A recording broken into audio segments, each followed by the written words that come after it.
So what's up guys, bale dito nga tayo para mag-unboxing ng dalawang item na binili natin sa online shop sa Lazada. So bumili tayo ng isang, ito, ano nga ba ito? Check natin mamaya. Pero ito isang handlebar. Pero yung nga lang, hindi tinala mo anong style. So papakita ko to mamaya sa video. At isa natin binili ay ang panibagong helmet. So ang helmet na to is from tingnan natin kung kita dito. Spider, ayan, Spider Philippines. So shout out sa Spider Philippines. Mag-unbox kami ng helmet nyo at isang handlebar. Let's go mga pepe. Mga pepe, mag-unbox tayo ng dalawang item na binili natin online. So first, ito yung handlebar, ayan. So open natin siya, pakita ko sa inyo kung ano style to ng handlebar. So samahan nyo ako, let's go.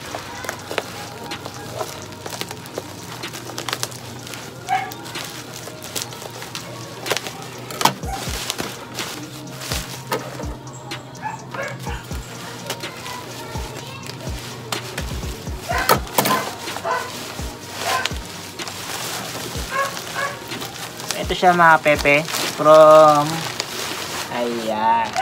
So isa tong loop bar. So nagpalit tayo from canto bar to loop bar dahil hirap tayo sa long rides. Tinaray natin yung canto bar or canto bar na yon sa dito sa Taytay papuntang Tanay, hirap tayo. So palit tayo sa loop bar. So brand pa lang ito is Sagnit. Ito ako sa ito.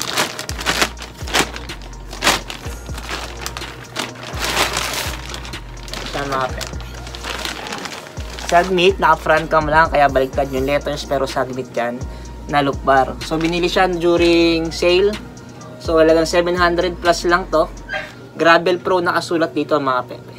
So testing natin pag nakakabit na kung anong feeling ng comfort ride compared sa straight bar, riser bar at canto bar na pang gravel bike. So yun yung first unboxing natin mga pepe. So ito yung itsura niya. Ganyan siya during rides. So ayan. Sagnit. So next vlog na lang yung kung gaano siya kaganda gamitin mga pepe. So tara, let's go.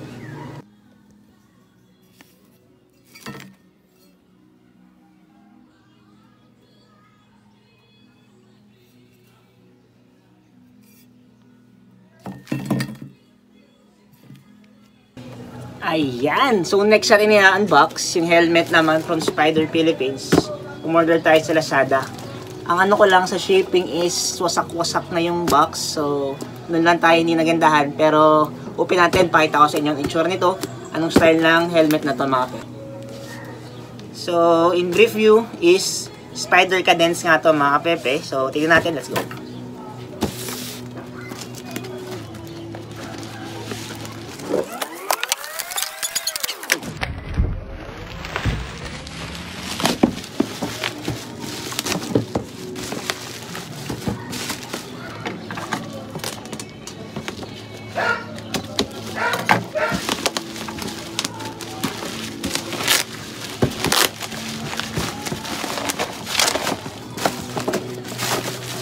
Ayan. So, check nyo mga pepe. Ayan. So, ito siya.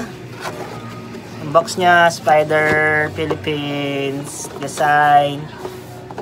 Sa gilid is the QR code and specs mga pepe. So, open natin.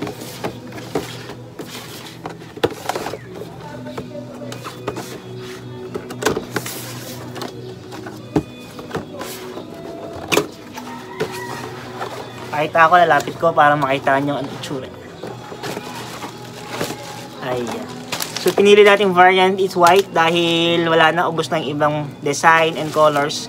Pero dahil puro black naman ang helmet ko, okay na ako sa white. Ito mga pera. Let's unbox. So, may kasama siyang manual. Ito. The tag, the logo of Spider. Hindi kita, indivisible. And Spider, yan. So, after nyan, yung pinaka-item. So, Spider logo. And the design itself. Kung ano siya, cadence mga pepe. So, large size to. So, ayan. Sukat natin mga pepe. Eh. So, fit check. Okay naman. Maganda. Yan. Panalo. Ayan mga pepe. So, ayan. Ayan lang unboxing natin. So, see you next vlog. See you next unboxing mga pepe. Samahan niyo ako. Let's go. Maraming salamat. Geng, geng, gar. Let's go.